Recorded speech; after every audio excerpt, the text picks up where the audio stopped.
चलिए दोस्तों, अब बात करते हैं पॉलिन ग्रेन की। जो कहानी हम अब तक पढ़ते हुए आ रहे हैं, मतलब जिसकी कहानी, जिसको हम फॉर्म कर रहे हैं इतनी देर से with the help of microsporogenesis, तो अब उसकी कहानी शुरू होने वाली है, जिसको मैं बोलता हूं पॉलिन ग्रेन। तो अब आप समझिए कि क्या होता है। तो सबसे पहले तो जो अपना एक मेन पॉइंट है वो आप समझिए कि study of pollen grain, study of pollen grain कहलाती है, स्टडी ऑफ पॉलिन ग्रेन कहलाती है पलायनोलॉजी। पलायनोलॉजी आपकी एनसीईआरटी में नहीं है, लेकिन यहां लिखा हुआ है, तो बहुत जरूरी बात होगी, तभी मैं कह रहा हूं। तो study of pollen grains means होता है पलायनोलॉजी। चलिए, the pollen grain represent male gametophyte. ये जो पॉलिन ग्रेन होता है दोस्तों, ये मेल गैमीटोफाइट को रिप्रेजेंट करता है। मतलब एक मेल की सारी जो जेनेटिक इंफॉर्मेशन रखे हुआ है वो यही है, पॉलिन ग्रेन ही है। तो इसीलिए मेल गैमीटोफाइट जो मैं बोलता हूं, गैमीटो मतलब गैमीट, मतलब जिसके पास जेनेटिक इंफॉर्मेशन है, और फाइट मींस प्लांट, फाइट का मतलब होता है प्लांट। तो इस प्लांट की जो पूरी जेनेटिक इंफॉर्मेशन है वो इस पर है, पॉलिन ग्रेन पर है, तभी मैं इसको जो है मेल गैमीटोफाइट बोलता हूं। आगे, if you touch the open anther of hibiscus, hibiscus एक फ्लावर का नाम है, और any other flower you would find deposition of yellowish powdery pollen grain on your finger. यहां यह बात लिखी हुई है कि अगर आप हिबिस्कस के फ्लावर को या किसी अन्य अदर फ्लावर को, अगर आप उसके एंथर को टच करेंगे, तो आपकी उंगलियों पर, आपकी फिंगर टिप पर बहुत सारा येलो कलर का, पीले कलर का एक पाउडरी फॉर्म का एक पाउडर लग जाएगा। वो एक्चुअल में दोस्तों पॉलिन ग्रेन ही होते हैं। ये चीज आपको याद रखनी है। बाकी, sprinkle these grain on a drop of water taken on a glass slide and observe under a microscope, you will really amazed at the variety of architecture, shape, size, color, design seen on the pollen grain of different species। मतलब मैं ये कहना चाहता हूं कि जब आप अलग अलग स्पीसीज के फ्लावर्स के पॉलिन ग्रेन को देखेंगे, तो उनका साइज, उनका शेप, उनका आर्किटेक्चर, सब कुछ आपको, और उनके कलर्स आपको बिल्कुल अलग अलग मिलेंगे।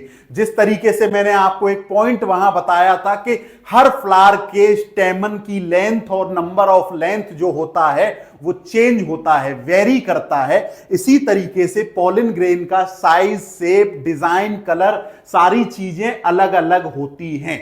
हर फ्लावर के अलग अलग, एक स्पेसिफिक है। मतलब आप इसको इस तरीके से समझ सकते हैं कि एक पॉलिन ग्रेन जो होता है वो पासपोर्ट की तरह होता है। जैसे हर एक इंडिविजुअल का एक अलग यूनिक पासपोर्ट आइडेंटिटी होता है, इसी तरीके से पॉलिन ग्रेन भी पासपोर्ट की तरह है।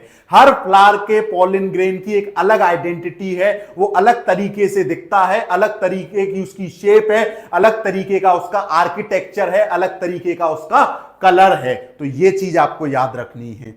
चलिए, अब मैं आगे एक चीज आपको बताता हूं कि पॉलिन ग्रेन की प्रॉपर्टीज को आप कैसे याद रख सकते हैं। मेरे पास एक छोटी सी ट्रिक है, हालांकि मैं ट्रिक्स वगैरह पे ज्यादा भरोसा करता नहीं हूं, मैं कॉन्सेप्ट पे ज्यादा भरोसा करता हूं, लेकिन फिर भी देखिए कैसे आप याद कर सकते हैं। SAME,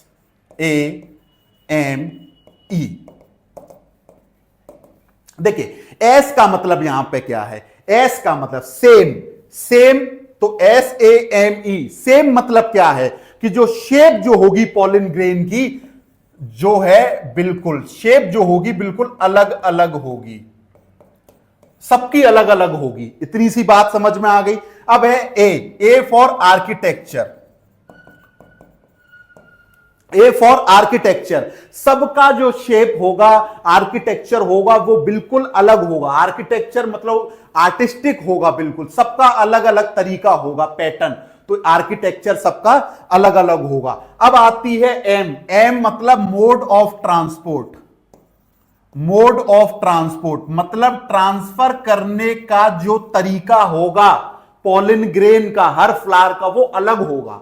हो सकता है कि कोई फ्लावर ऐसा होगा जो विंड के थ्रू अपना पॉलिनेशन कर रहा है, कोई ऐसा होगा जो हनी बी के थ्रू कर रहा है, कोई बटरफ्लाई के थ्रू कर रहा है, कोई बैट के थ्रू कर रहा है, कोई विंड के थ्रू कर रहा है, कोई वाटर के थ्रू कर रहा है। तो सबका अलग अलग मोड ऑफ ट्रांसपोर्ट है पॉलिनेशन करने का। तो ये एक प्रॉपर्टी हो गई। चलो एक और चीज मैं आपको बताता हूं। ई मतलब इकोलॉजी। ई मतलब इकोलॉजी। इकोलॉजिकल इंपॉर्टेंस बहुत है इनका। इकोलॉजिकल इंपॉर्टेंस इनका बहुत ज्यादा है। कैसे इकोलॉजिकल इंपॉर्टेंस इनका ज्यादा है कि ये जो है इकोलॉजिकल रोल निभाते हैं पॉलिन ग्रेन। किस फॉर्म में? पॉलिनेशन करते हैं। आ रही है बात समझ में? और जेनेटिक डाइवर्सिटी को भी एक्सप्लेन करते हैं। पॉलिन ग्रेन बनेगा, पॉलिनेशन होगा, तभी तो जेनेटिक वेरिएशन आएंगे, तभी तो जेनेटिक डाइवर्सिटी बनेगी। तो SAME, S फॉर शेप सबका अलग अलग, A फॉर आर्किटेक्चर सबका अलग अलग, M मोड ऑफ ट्रांसपोर्ट सबका अलग अलग, और E इकोलॉजिकल इंपॉर्टेंस में बड़ा रोल है इनका, प्लेज वेरी वाइटल रोल। क्यों? क्योंकि पॉलिनेशन करते हैं, इकोलॉजी का रोल हो गया। जेनेटिक डाइवर्सिफिकेशन क्रिएट करते हैं, इकोलॉजिकल रोल हो गया। आगे बात समझ में? तो अब मैं इसको यहां से जो है इरेज कर रहा हूं और फिर आगे की बात जो है करते हैं। सारी इंपॉर्टेंट बातें ही बताऊंगा मेरे भाई। आ रही है बात समझ में? पार्थियन भाइयों को बहुत ध्यान से सुना करो, एक एक वीडियो को बहुत ध्यान से सुना करो, और जो चीज लिखने वाली हुआ करे उसको वीडियो को पॉज करके लिख लिया करो। बहुत इंपॉर्टेंट बात है। कोई भी पॉइंट ऐसा नहीं बताऊंगा जो एक्स्ट्रा हो। पॉइंट वही मैं बताऊंगा यहां जो आपको डॉक्टर बनने के लिए करीब ले जाएगा। यह चीज आपको याद रखनी है।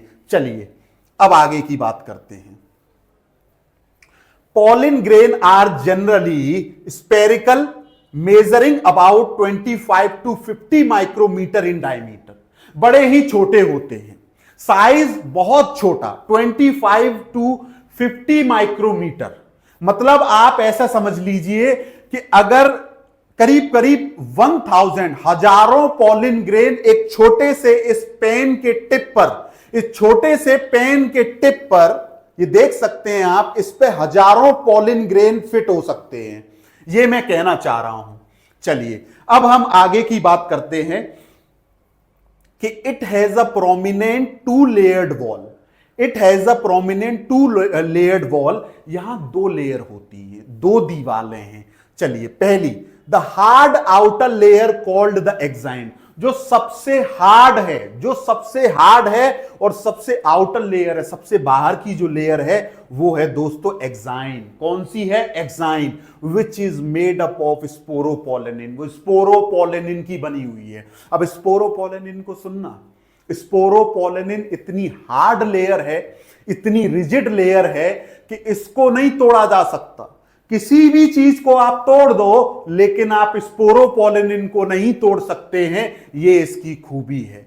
Which is made up of sporopollenin, which is one of the most resistant organic material. बहुत रेजिस्टेंट है, ना इस पे कोई टेम्परेचर काम करेगा, हाई टेम्परेचर कर दिए नहीं टूटेगा, ना कोई ऐसा स्ट्रॉन्ग एसिड काम करेगा, ना कोई एल्कली काम करेगा। ये चीज आपको याद रखनी है। ना ही कोई एंजाइम ऐसा है इस दुनिया में कि इसको डिग्रेड कर दे। क्या कर दे? डिग्रेड कर दे। ये चीज आपको याद रखनी है, ठीक है। Pollen grain exine has prominent aperture called germ pore where sporopollenin is absent. देखिए मैं आपको यह बताना चाह रहा हूं कि एक जो पॉलिन ग्रेन है उसके जो आउटर वाली लेयर है, सबसे बाहर वाली जो लेयर है, उसको मैं एक्साइन बोलता हूं। क्या बोलता हूं? एक्साइन। वो स्पोरोपोलेनिन की बनी हुई है। स्पोरोपोलेनिन एक रेजिस्टेंस ऑर्गेनिक बहुत ही मटेरियल है जिसको कि डिग्रेड करना बहुत ही नामुमकिन काम है। ना कोई हाई टेम्परेचर, ना कोई स्ट्रॉन्ग एसिड, ना कोई एंजाइम इस पे काम करता है कि ये टूट जाए। आ रही है बात समझ में? अब मेन पॉइंट ये है कि जिस जिस जगह पर स्पोरोपोलेनिन थोड़ा सा एब्सेंट होता है तो वो जगह खाली रह जाएगी। तो मतलब एक्साइन जो है ना, जो एक्साइन है ना, वो कंटिन्यूअस नहीं है, वो कंटिन्यूअस नहीं है, वो थोड़े थोड़े गैप पर है। वहां छोटे छोटे कुछ पोर्स हैं, उन पोर को मैं बोलता हूं जर्म पोर। तो जहां आपकी स्पोरोपोलेनिन मतलब पॉलन एग्जाइम जो है एब्सेंट है वो है जर्म पोर। आ रही है बात समझ में? Next, pollen grain are well preserved as fossil because of the presence of sporopollenin। अब स्पोरोपोलेनिन की चादर ओढ़े हुआ है, स्पोरोपोलेनिन टूटती नहीं है कैसे भी, तो ये फॉसिल में मिलता है, सालों साल खराब नहीं होता, सालों साल कहीं पड़ा रहेगा पॉलिन ग्रेन और वो खराब नहीं होता, डिग्रेड नहीं होता ड्यू टू स्पोरोपोलेनिन की वजह से। तो ये बहुत जरूरी पॉइंट है।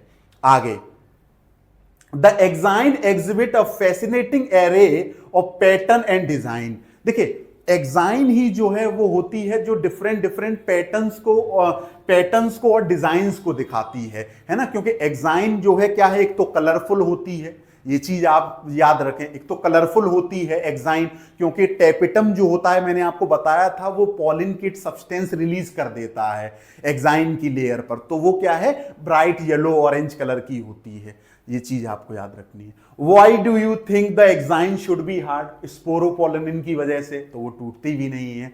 What is the function of germ pore? ये मेन बात है, what is the function of germ pore. देखिए एग्जाइन बाहर वाली लेयर हो गई, इंटाइन उसके अंदर वाली लेयर हो गई। तो इंटाइन लेयर जो होती है ना वो इस जर्म पोर के थ्रू बाहर निकलती है, ये मैं अभी आपको बताऊंगा। जैसे यहां मैं आपको बता दूं कि मान के चलिए ये जो है एक्साइन लेयर है और ये जो है एक्साइन है, ठीक है। अब यहां पर ये जो है स्पोरोपोलेनिन एब्सेंट है, तो ये एक छोटा सा पोर है, इसको मैं जर्म पोर बोलता हूं। तो जब बाहर ये पॉलिन ट्यूब का रिलीज करेगा तो इंटाइन जो है पॉलिन ट्यूब की फॉर्म में इस जर्म पोर से ही बाहर निकलती है। आ रही है बात समझ में? आगे अभी बताऊंगा। तो जर्म पोर का काम आप इतना समझ लें कि इंटाइन जो है बाहर निकलती है यहां से in the form of pollen tube, जब फर्टिलाइजेशन का इवेंट चलेगा। अब the inner wall of the pollen grain is called intine, बिल्कुल सही बात है, मैंने बता दिया आपको।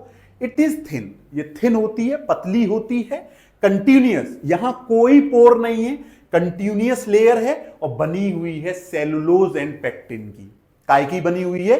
सेलुलोज और पेक्टिन की बनी हुई है। आगे बात समझ में आपको? तो बताओ, चलिए यहां तक हो गया। अब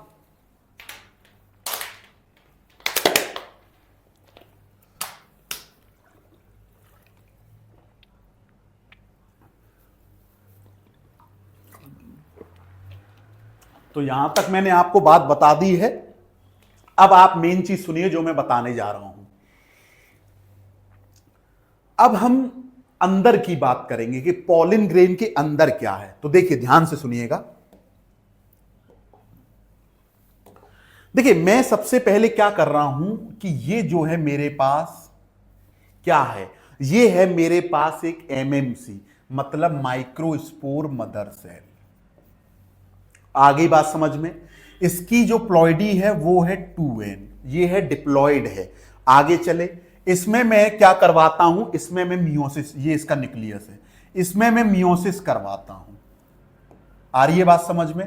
तो इसमें मैं जो है मियोसिस करवाता हूं, बन गई मियोसिस। मियोसिस करने के बाद आपको पता है माइक्रोस्पोरोजेनेसिस होता है, तो 4 हैप्लॉइड माइक्रोस्पोर मेरे पास आ जाएंगे, पहला, दूसरा, तीसरा, चौथा, चारों हैप्लॉइड माइक्रोस्पोर मेरे पास आ गए। अब इनमें से किसी भी एक माइक्रोस्पोर को आप उठा लो,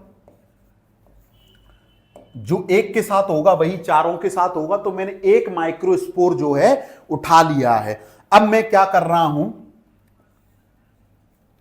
सेंटर में वैक्यूल डेवलप हो जाएगा, यहां इसके सेंटर में एक वैक्यूल डेवलप हो जाएगा। तो यही माइक्रोस्पोर कुछ ऐसा दिखेगा, इसका न्यूक्लियस जो होगा वो इधर पेरीफेरी पे पहुंच जाएगा और वैक्यूल काफी बड़ा जो होगा वो इधर आ जाएगा। यहां तक बात क्लियर हो गई हो तो बोलिए, बोलो हो गई। अब आप आगे देखिए, अब जो है क्या होगा, साइटोकाइनेसिस। क्या होगा? साइटोकाइनेसिस, क्योंकि इसको डिवाइड करना है, यहां पर हमें सेल्स बनाने हैं। तो देखिए अब क्या है, यहां पर स्पिंडल फाइबर ये बन गए, क्या बन गए? Spindle fibre. तो एसिमेट्रिक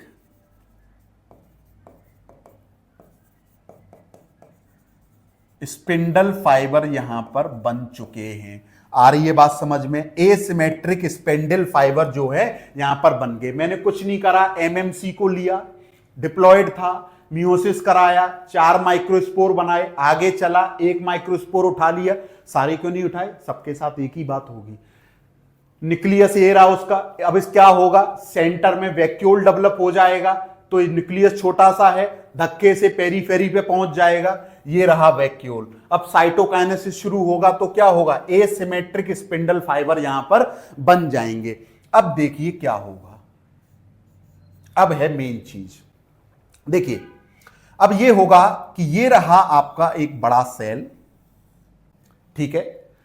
इस बड़े सेल को मैं बोलता हूं वेजिटेटिव सेल। क्लियर है बात? इसको मैं बोलता हूं वेजिटेटिव सेल। इसका जो न्यूक्लियस है वो ये रहा,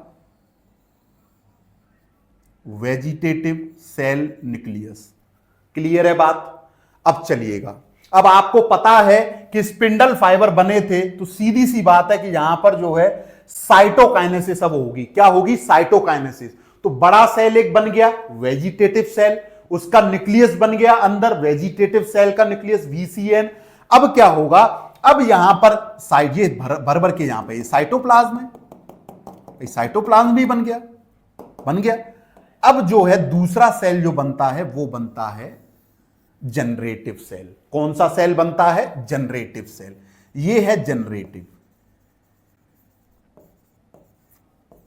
ये जो सेल है दोस्तों, ये है जनरेटिव सेल, और ये रहा जो है इसका छोटा सा न्यूक्लियस।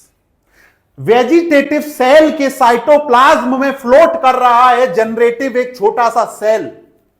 मैं ये बताना चाह रहा हूं आपको। एमएमसी था, डिप्लॉयड था, मियोसिस करवाया, 4 माइक्रोस्पोर बने, माइक्रोस्पोरोजेनेसिस हो गया। 1 माइक्रोस्पोर को उठाया, न्यूक्लियस उसका बीचों बीच था, सेंटर में वैक्यूल डेवलप हुआ, वो पेरीफेरी पे चला गया न्यूक्लियस, ये रहा वैक्यूल। अब साइटोकाइनेसिस होगी, स्पिंडल फाइबर बना दिए, बड़ा सेल बन गया एक वेजिटेटिव सेल, उसका न्यूक्लियस ये रहा। क्लियर है बात? साइटोप्लाज्म भर गया, उसी के साइटोप्लाज्म में एक छोटा सा सेल बन गया जनरेटिव सेल। ये मैं आपको बताना चाह रहा हूं। चलिए अब देखिए, जो बातें मैं आपको बता रहा था कि क्या वही बातें यहां लिखी हुई हैं। चलिए अब एक चीज और सुनना, इसके ऊपर जो लेयर आएगी वो आएगी सेल मेम्ब्रेन। क्या आएगी? Cell membrane. ये है सेल मेम्ब्रेन। क्लियर है बात? अब इसके ऊपर क्या आएगी? इसके ऊपर आएगी हमारी इंटाइन। ये रही हमारी इंटाइन। क्लियर है बात? इसके ऊपर क्या आएगी? हमारी एक्साइन। ये रही एक्साइन। एक छोटा सा जम्पोर बोल दो, ये कंटिन्यूअस नहीं बनेगी, डिसकंटिन्यूअस बनेगी, ये जम्पोर है। ये क्या है? हमारी एक्साइन। क्लियर है बात? और इसी एक्साइन और इंटाइन को मिलकर हम बोलते हैं इसकी सेल वॉल। बस इतना सा आपको याद रखना है कि हमने वेजिटेटिव सेल बना दिया, ठीक है, वेजिटेटिव सेल बड़ा वाला, उसके अंदर इसका न्यूक्लियस, बाकी उसी के अंदर साइटोप्लाज्म में इसका जनरेटिव सेल फ्लोट कर रहा है, उसका न्यूक्लियस ये रहा। फिर मैंने जो है उसके बाहर एक सेल मेम्ब्रेन बना दी, उसके बाहर आप देखेंगे मैंने इंटाइन बनाई पूरी कंटिन्यूअस, उसके बाहर मैंने एक्साइन बनाई डिसकंटिन्यूअस, और ये रहा उसका जर्म पोर। अब देखिए इधर क्या लिखा हुआ है। इधर लिखा हुआ है कि the cytoplasm of pollen grain is surrounded by plasma membrane. यही बात मैंने आपको बताई थी कि पॉलिन ग्रेन का जो साइटोप्लाज्म है वो प्लाज्मा मेम्ब्रेन से सराउंडेड है। और मैंने देखो सेल मेम्ब्रेन मतलब प्लाज्मा मेम्ब्रेन बना भी दी है। आगे आप आएंगे तो यहां लिखा हुआ है कि when the pollen grain is mature, जब पॉलिन ग्रेन मैच्योर होगा तो वहां 2 सेल बन जाएंगे, एक वेजिटेटिव सेल, एक जनरेटिव सेल। ये बना दिया, एक वेजिटेटिव बड़ा सेल बना दिया, उसका न्यूक्लियस ये रहा, और उसी के अंदर फ्लोट कर रहा है इसका जनरेटिव सेल छोटा वाला सेल। आगे बात समझ में। अब मेन बात सुनिए, vegetative cell is bigger. Vegetative cell bigger होता है, बड़ा होता है, मैंने बड़ा बनाया भी है। हैज अबंडेंट फूड रिजर्व, भर भर के इसमें जो है फूड है, फूड की मात्रा इसमें ज्यादा है। लार्ज इरेगुलरली शेप्ड न्यूक्लियस, और इसका जो न्यूक्लियस है वो बड़ा है, देखिए मैंने बड़ा बनाया भी है इसके से, और इरेगुलर शेप का है। देखिए मैंने भी टेढ़ा मेढ़ा बनाया है, वो है ना, इरेगुलर शेप का बनाया है, तो इरेगुलर शेप है इसमें न्यूक्लियस की। जनरेटिव सेल छोटा है, जनरेटिव सेल छोटा है, छोटा ही बनाया है। Float in the cytoplasm of vegetative cell, और देखिए वेजिटेटिव सेल के साइटोप्लाज्म के अंदर ही फ्लोट कर रहा है। It is spindle shape, spindle shape का होता है, वैसा ही बनाया है मैंने, और इसका डेंस साइटोप्लाज्म होता है, और जो है एंडर न्यूक्लियस, इसका जो साइटोप्लाज्म है वो डेंस है, और डेंस साइटोप्लाज्म का मतलब होता है कि इसका जो अंदर के सेल ऑर्गेनल्स हैं वो काफी क्लोज हैं।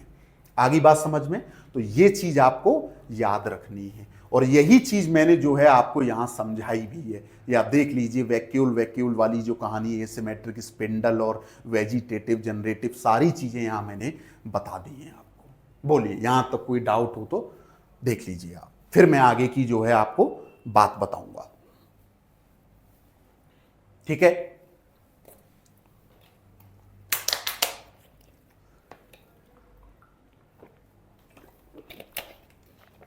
चलिए अब मैं जो है इसको रब कर दे रहा हूं।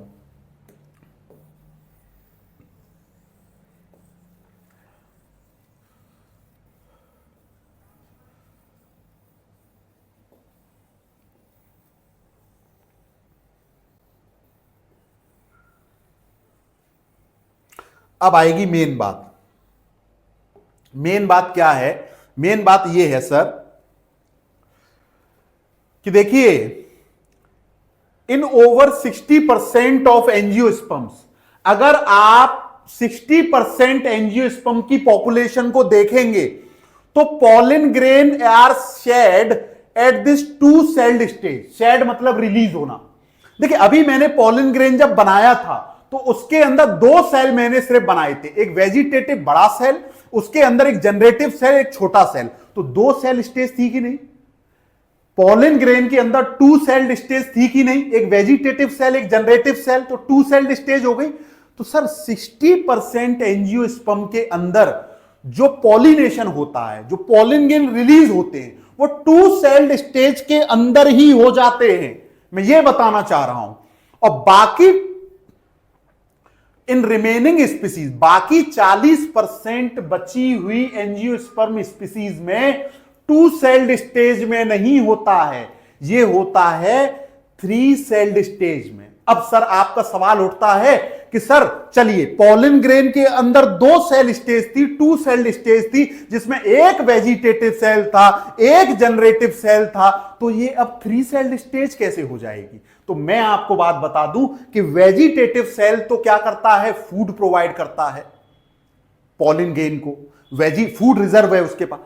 लेकिन थ्री सेल कहां से आ गए? सर देखो जो जनरेटिव सेल था ना, जो जनरेटिव सेल था ना, छोटा वाला सेल, उसके अंदर जो है डिवीजन होता है, माइटोटिक डिवीजन होता है, इक्वेशनल डिवीजन होता है, क्रोमोसोम का कोई हेरफेर नहीं होगा, जितने हैं उतने ही रहेंगे, mitotic division. Generative cell mitotic division कर लेता है तो वो वहां पर जो है दो मेल गैमीट बना देता है, तो ये हो गई कि नहीं तीन सेल स्टेज। तो बाकी के 40% पे, तो आपको मैं यहां लिखकर बता दूं कि 60% एंजियोस्पर्म्स में टू सेल्ड स्टेज में जो है पॉलिनेशन हो जाएगा, जिसमें एक अपना वेजिटेटिव सेल आता है और दूसरा अपना जनरेटिव सेल आता है। आगे बात समझ में। बाकी 40% बच्चे एंजियोस्पर्म्स में थ्री सेल्ड स्टेज में जो है पॉलिनेशन होता है, जिसमें एक अपना वेजिटेटिव सेल होता है और दूसरे दो सेल कौन से होते हैं? ये जो जनरेटिव सेल है इसके अंदर माइटोटिक डिवीजन होता है, तो दो मेल गैमीट बन जाते हैं, थ्री सेल्ड स्टेज। ये पॉइंट है।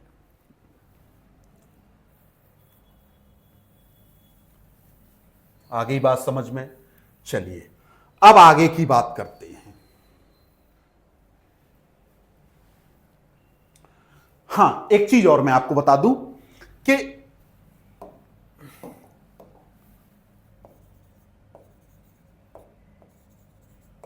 मैच्योर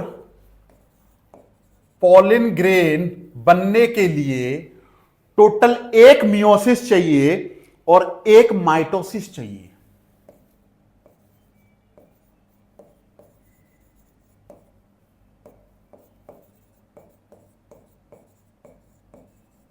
एक मियोसिस चाहिए और एक माइटोसिस चाहिए। आ गई बात समझ में? लेकिन मैच्योर मेल गेमीटोफाइट, देखिए दोनों में फर्क है। यहां एक मियोसिस चाहिए और दो माइटोसिस चाहिए। आ रही है बात समझ में? देखिए मैच्योर पॉलिन ग्रेन जिसके अंदर एक मियोसिस चाहिए एक माइटोसिस, तो क्या होगा? इतने मैच्योर पॉलिन ग्रेन में क्या क्या होता है? एक होता है वेजिटेटिव सेल, एक होता है जनरेटिव सेल। तो उतना तो एक मियोसिस और एक माइटोसिस से बन जाता है। लेकिन अगर हमको मैच्योर पॉलिन ग्रेन को मैच्योर मेल गैमीटोफाइट बनाना है तो एक मियोसिस दो माइटोसिस चाहिए। एक मियोसिस एक माइटोसिस से तो वेजिटेटिव जनरेटिव बन जाएगा। अगली माइटोसिस जो दूसरी माइटोसिस है, इससे क्या होगा? जनरेटिव सेल जो होगा ना वो डिवाइड हो जाएगा दो मेल गैमीट में। तो ये चीज जरूरी है, ठीक है? तो मैच्योर पॉलिन ग्रेन में और मैच्योर मेल गैमीटोफाइट में सिर्फ इतना सा ही फर्क है कि यहां जो है वेजिटेटिव और जनरेटिव आएगा और यहां जो है वेजिटेटिव और ये जो जनरेटिव है ना, ये इस वाली एक एक्स्ट्रा माइटोसिस से दो मेल गैमीट में डिवाइड हो जाता है। ये मैं आपको पढ़ाना चाह रहा था, ठीक है? ये चीज जरूरी है। चलिए अब बात आती है पॉलिन ग्रेन क्या काम में आते हैं और क्या नहीं। Pollen grain of many species cause severe allergy like bronchial infections, some people often leading to chronic respiratory disorder, मतलब chronic मतलब लंबे समय तक चलने वाले। तो पॉलिन ग्रेन जो होते हैं दोस्तों वो सीवियर एलर्जी कर सकते हैं, ब्रोंकाइटिस कर सकते हैं, अस्थमा कर सकते हैं। तो ये चीज आप याद रखें। बाकी it may be mention that पार्थिनियम, जिसको हम कैरेट ग्रास बोलते हैं, ये बाहर से आया था। इंडिया में पार्थिनियम कैरेट ग्रास नहीं उगता था, एक वीड होता है और ये अनवांटेड प्लांट है। तो ये इंडिया में बाहर से आया, इंपोर्ट होके आया। आ रही है बात समझ में? गलती से इंपोर्ट होके आ गया था, वो चीजें लिखी हुई है। तो ये भी एलर्जी करता है, पार्थिनियम कैरेट ग्रास का पॉलिन ग्रेन। आ रही है बात समझ में? चलिए एक चीज और मैं आपको बता दूं कि हिबिस्कस जो है, हिबिस्कस जो कि मालवेसी फैमिली का है, हिबिस्कस जो मैं आपको बता रहा था मालवेसी फैमिली का जो है, ये जो है बड़ा इंपॉर्टेंट है। इसका जो पॉलिन ग्रेन होगा मालवेसी फैमिली का है हिबिस्कस, ये एक तो कोई एलर्जी नहीं करता है, बाकी मेडिसिनल यूज में बड़ा काम आता है। मेडिसिनल यूज में बड़ा काम आता है, बीपी को कंट्रोल रखता है, बीपी को कंट्रोल रखता है, ये चीज याद रखना है। और अगर आप हिबिस्कस के फूल और पत्तियों को पीस कर अगर आप अपने सर पे लगा लेंगे ना भाई, तो आपको डेंड्रफ नहीं होगा। ये चीज याद रखना, ठीक है? चलो अब आगे बात करते हैं। पॉलिन ग्रेन आज रिच इन न्यूट्रिएंट, सीधी सी बात है, न्यूट्रिएंट्स में तो रिच होंगे ही। And it has become a fashion in recent year to use pollen tablets as food supplement. आजकल ट्रेंड चला है कि फूड सप्लीमेंट के तौर पर लोग पॉलिन ग्रेन को लेते हैं। वेस्टर्न कंट्रीज में लोग पॉलिन प्रोडक्ट्स का यूज करते हैं, पॉलिन टैबलेट्स खाते हैं, येरी गोलियां, पॉलिन के सिरप्स पीते हैं। तो ये चीज आपको याद रखनी है। और कई सारे एथलीट ऐसे हैं और जो कि अपनी परफॉर्मेंस को कंपटीशन से पहले अपनी परफॉर्मेंस को एनहांस करने के लिए जो है यूज करते हैं पॉलिन टैबलेट्स का और सिरप्स का, क्योंकि एज अ सप्लीमेंट हम जो है यूज इनका करते हैं। और घोड़ों को भी खिला दिया जाता है, जो रेस हॉर्सेस जो होते हैं उनको भी खिला दिया जाता है।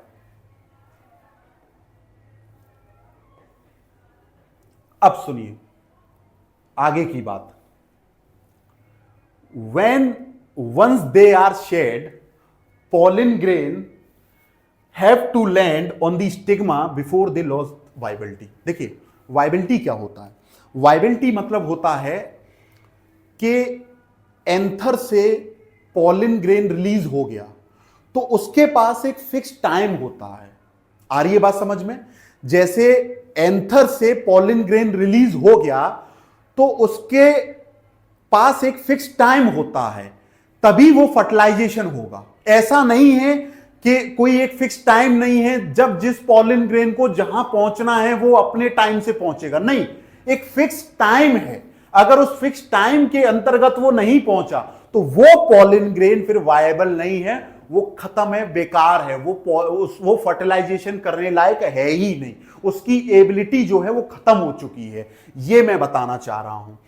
तो they lose viability if they have to bring about fertilization. तो सीधी सी बात आपको याद रखनी है, जैसे हमारी एक ट्रेन का फिक्स टाइम होता है कि 4 बजे ट्रेन है तो 4 बजे पहुंच जाना है। ऐसा नहीं है कि आप अपने मन से पहुंचेंगे और ट्रेन रुकी रहेगी, नहीं। पॉलिन ग्रेन का एक फिक्स टाइम होता है हर स्पीसीज के पॉलिन ग्रेन का, कि आपके पास इतना टाइम है, इतनी वायबिलिटी है आपकी, इतने दिन की या इतने घंटे की, इतने महीने की, उतने ही फिक्स टाइम पीरियड में आपको स्टिग्मा तक पहुंचना है और फर्टिलाइजेशन को शुरू कर देना है। अगर आप उससे ज्यादा लेट हुए तो आपकी वायबिलिटी खत्म, आप किसी काम लायक नहीं है, आपका फर्टिलाइजेशन नहीं होगा। ठीक है? तो the period for which pollen grain remain viable is highly variable and to some extent depend upon the prevailing temperature and humidity। तो हर प्लांट की, हर pollen grain की एक अलग वेरिएबिलिटी होती है, अलग वायबिलिटी होती है, और हर की एक वेरिएबल है, वेरी करती है, सबकी फिक्स नहीं होती है। और ये डिपेंड करती है टेम्परेचर और ह्यूमिडिटी पर। किस पर डिपेंड करती है? टेम्परेचर और ह्यूमिडिटी पर। क्योंकि देखिए, ज्यादा टेम्परेचर और ज्यादा गर्मी में पॉलिन ग्रेन की जो वायबिलिटी होती है वो बहुत जल्दी से जो है खत्म हो जाती है। तो हाई टेम्परेचर और हाई ह्यूमिडिटी नहीं चाहिए, वरना तो क्या होगा, पॉलिन ग्रेन की जो वायबिलिटी है वो जल्दी लूज हो जाती है। इन सम सेरल्स जैसे राइस है, वीट है, इनके जो पॉलिन ग्रेन होते हैं उनकी जो वायबिलिटी है वो 30 मिनट की है। अगर पॉलिन ग्रेन स्टेमन से, एंड्रोसियम से रिलीज हो गया, एंथर से रिलीज हो गया, व्हीट और राइस की बात कर रहा हूं, तो 30 मिनट तक स्टिग्मा तक पहुंच जाना है, वरना वो किसी काम का नहीं है। In some members of Rosaceae, Leguminosae, Solanaceae, Solanaceae मतलब टोमेटो वाली फैमिली, लेगुमिनेसी जिसमें दालें आती हैं, रोजेसी इसमें रोज आता है, इनकी जो वायबिलिटी है वो वायबिलिटी ऑफ मंथ्स, कुछ महीनों की होती है, 1-2 महीने, 2-3 महीने की होती है। 2-3 महीने तक ये जो है घूम टहल के आराम से मस्ती मजाक करके, पार्टी साटी करके आराम से पहुंच सकते हैं स्टिग्मा तक। आ रही है बात समझ में? You may have heard of storing semen, sperm of many animals including humans for artificial insemination। आपने देखा होगा, एक मूवी देखी होगी विक्की डोनर, है ना, वो स्पर्म को फ्रीज करके रखते हैं, फिर वो अपने उसको सेल करता है, वो कुछ ऐसा स्टोरी है। तो ऐसे ही क्या है कि हम लोग अपने सीमन को स्टोर करके रख सकते हैं फॉर फ्यूचर जनरेशन। तो इस तरीके से it is possible to store pollen grain of a large number of species for year in liquid nitrogen। आ रही है बात समझ में? इनको पॉलिन बैंक बोलते हैं। आप क्या है कि किसी भी स्पीसीज के पॉलिन ग्रेन को लीजिए और आप उनको स्टोर कर सकते हैं, फिर आप जो है उनको बाद में कभी यूज कर सकते हैं जब भी आपका मन हो। जैसे आपको कोई ब्रीडिंग करवानी है, कोई क्रॉस करवाना है, तो आप पॉलिन बैंक जाइए, पॉलिन ग्रेन उठाइए जो आपने रिजर्व करके रखे थे। इस प्रोसेस को हम बोलते हैं क्रायो प्रिजर्वेशन, है ना। और इस प्रोसेस में हम पॉलिन ग्रेन्स को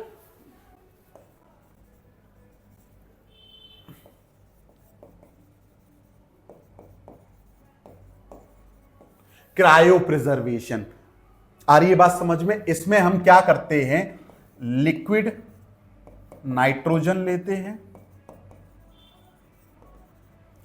-196 डिग्री सेल्सियस पर। ठीक है, क्रायो प्रिजर्वेशन, मेरी राइटिंग थोड़ी कम अच्छी है यार। क्रायो प्रिजर्वेशन लिक्विड नाइट्रोजन पर रखते हैं -196 डिग्री सेल्सियस पर पॉलिन ग्रेन्स को। तो पॉलिन ग्रेन्स आराम से रह सकते हैं, खराब नहीं होते, फिर जब आपका मन हो तब आप इनको यूज कर सकते हो। लेकिन अब सवाल उठता है, अब सवाल यह उठता है कि सर -196 डिग्री सेल्सियस ही क्यों यूज कर रहे हैं?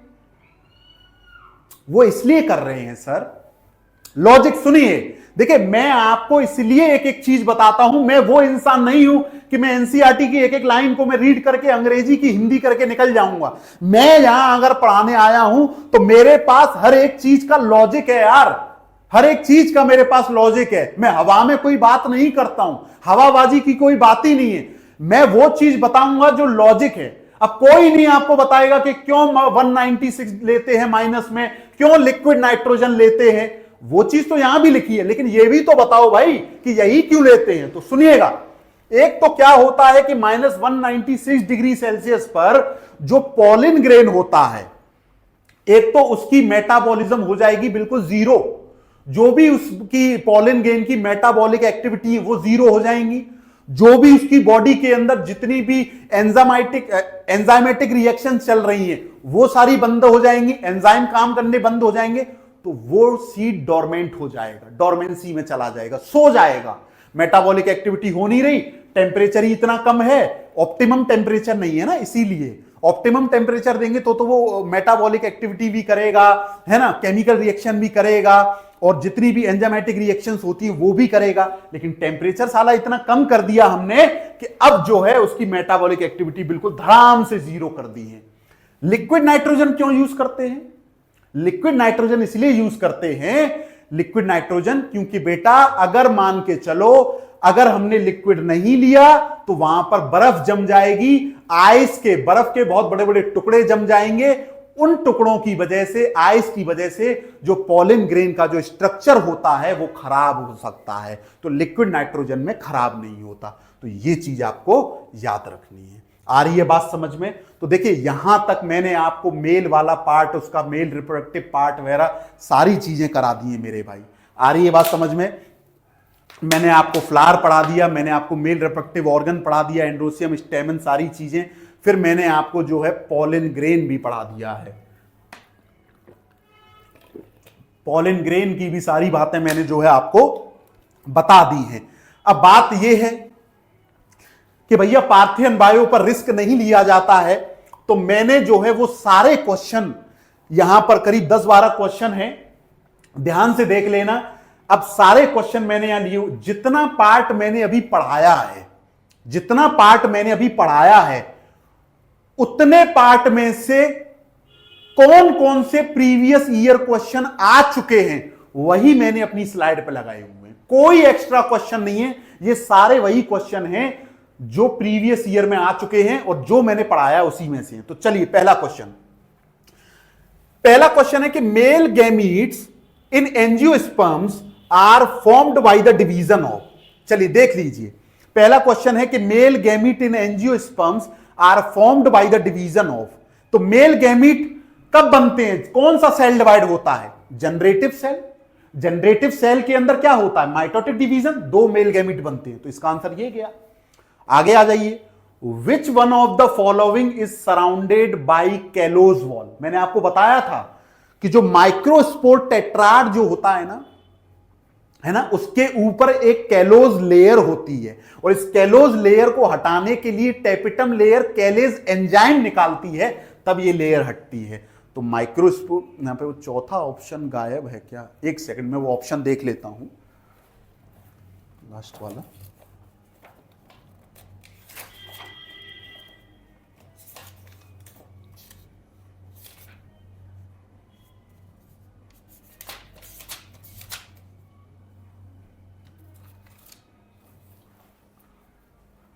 चलो कोई भी ऑप्शन होगा वो छोड़िए, उसमें वो कट गया है स्लाइड में, sorry for that.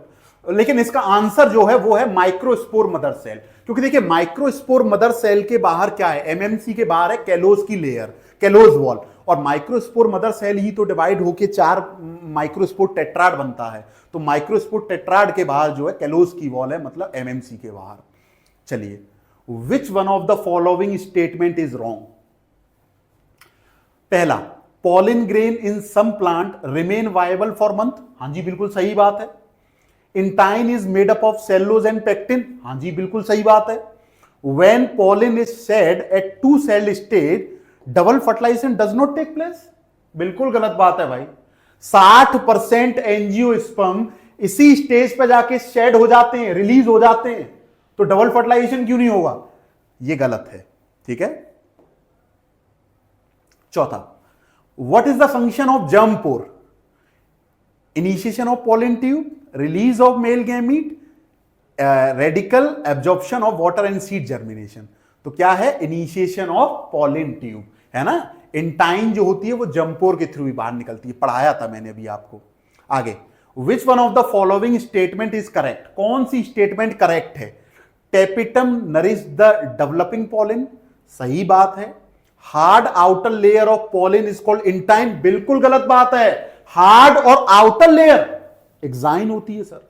Sporogenous tissue is haploid, बिल्कुल गलत बात है। स्पोरोजिनस टिश्यू डिप्लॉयड होता है, याद रखिए, ठीक है। तो इसका जो करेक्ट आंसर जो जाएगा, पहला जाएगा। चलिए आगे, हाँ ये तो हम कर चुके हैं। स्पोरोपोलिन इन एक्साइन और pollen grain can degrade by, किससे डिग्रेड होती है? हाई टेम्परेचर, कोई फर्क नहीं पड़ता। स्ट्रॉन्ग एसिड्स, कोई फर्क नहीं पड़ता। कोई एंजाइम, कोई फर्क नहीं पड़ता। कांट बी डिग्रेड, ठीक है।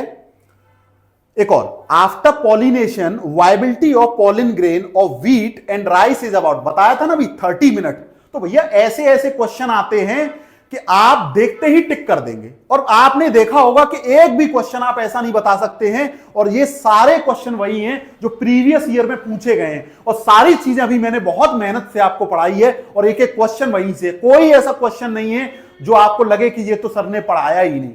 चलिए आगे, एक male gametophyte with least number of cell is present in, मतलब मेल गैमीटोफाइट ऐसा कौन से प्लांट का है, ऐसे कौन से फ्लावर का है जिसके अंदर लीस्ट सबसे कम नंबर में सेल्स होते हैं? तो वो है लिलियम, लिली का जो फ्लावर होता है। आ रही है बात समझ में? Pollen tablets are available in the market for, pollen की जो टैबलेट होती है वो मार्केट में क्यों मिल रही है? सप्लीमेंट फूड के लिए। दिख गया, अंधे को भी दिख जाएगा कि सप्लीमेंटिंग फूड। चलिए, पॉलिन क्या लिखा हुआ है? Pollen grain along with the growing tube has how many haploid nuclei? Question है कि पॉलिन ग्रेन जो है along with, सोचिए आप इस क्वेश्चन को कि pollen grain along with the growing tube, जो पॉलिन ट्यूब बन जाती है उसके अंदर कितने हैप्लॉइड न्यूक्लियाई हैं? मैं जरा पानी पी लेता हूं, आप सोचिए जब तक।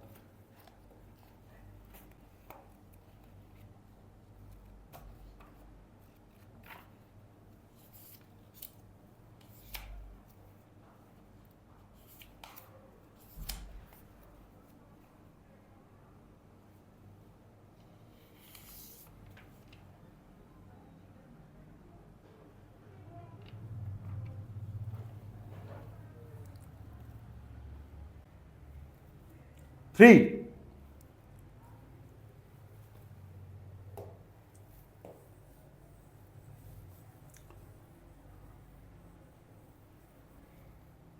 ठीक है। तो पॉलिन ट्यूब के अंदर कितने हैं? 3 हैं। आगे बात समझ में? एक तो अपना वो वेजिटेटिव का हो गया न्यूक्लियस, और 2 अपने मेल गैमीट हो गए। चलिए, which one of the following statement is not true? कौन सी नॉट ट्रू है?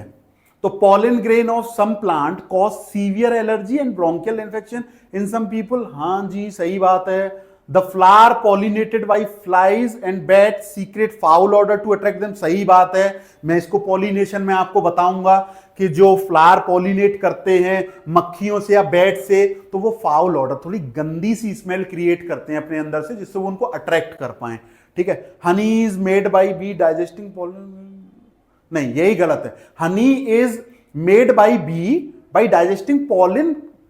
भाई यहां लिखा हुआ है कि जो बी होती हैं वो पॉलिन को कलेक्ट करके उसको डाइजेस्ट कर जाती है, नहीं ये गलत है। चलिए, male gametophyte in angiosperm produce 3 sperm, नहीं 2 स्पर्म 1 वेजिटेटिव सेल, सही बात है। 2 मेल गैमीट होते हैं, 1 वेजिटेटिव सेल होता है, ये भी हो गया। चलिए, proximal end of filament of स्टेमन is attached, बताया था मैंने कि जो फिलामेंट का प्रोक्सिमल एंड है, बताया था ना मैंने आपको प्रोक्सिमल एंड, ये मैंने बनाया था पहला, दूसरा ये मैंने फिलामेंट बनाया, ये मैंने थैलेमस बनाया, इधर मैंने पेटल बनाया था आपके सामने। तो मैंने बोला था ये या तो थैलेमस से जुड़ा हुआ होगा या पेटल से जुड़ा हुआ होगा, है ना, तो थैलेमस या पेटल जाएगा इसका आंसर। ठीक है, तो यहां जो है अपना सारी स्लाइड्स खत्म होती है मेरे भाई। ठीक है, बाकी अब अगला जो अपना वीडियो आएगा पार्थियन बायो का, वो sexual reproduction in flowering part से ही आएगा, और फीमेल रिप्रोडक्टिव पार्ट को मैं समझाऊंगा बहुत अच्छी तरीके से। यहां तक अगर आपको वीडियो अच्छी लगी हो तो वीडियो को लाइक भी करो, और अगर आपको कोई सवाल हो, कोई डाउट हो, या कोई भी चीज पूछनी हो या तो आप कमेंट कर सकते हैं। वीडियो अच्छी लगे तो आप अपने दोस्तों को शेयर कर सकते हैं कि कुछ नया हो, अगर वीडियो में पढ़ाई में मजा आ रहा हो, कि लग रहा हो कि हाँ यार एनसीईआरटी भी कवर हो रही है, सारे डायग्राम्स भी कवर हो रहे हैं, एक्स्ट्रा पॉइंट भी आ रहे हैं, और साथ ही साथ आपको क्वेश्चन भी बताए जा रहे हैं प्रीवियस ईयर के कंटेंट वाइज, तब है मजा पढ़ने का। तो दोस्तों आप याद रखो, डॉक्टर बनना बहुत आसान है, बस मेहनत करना मुश्किल हो जाता है उस टाइम पीरियड में। यह बात आप याद रखें कि अगर वो मिलते हुए टाइम पीरियड में, जितना टाइम पीरियड आपको मिला है, अगर उसमें अगर आपने मेहनत कर ली तो डॉक्टर बनना तय है। इस चीज को आप समझ लीजिए, डॉक्टर बनना उतना मुश्किल है नहीं। आप देखा ना कहां मुश्किल है, ऐसे ऐसे क्वेश्चन आ रहे हैं, बताओ। तो ये चीज आप याद रखिए। ठीक है, तो धन्यवाद। यहां मेरा वीडियो पूरा होता है। चैनल को भी आप सब्सक्राइब कर सकते हैं, टेलीग्राम पर हमारा चैनल है, वहां भी हम कंटेंट की स्लाइड्स वगैरह सारी शेयर करते हैं। ये करिए। थैंक यू, मिलते हैं अगले वीडियो में। धन्यवाद।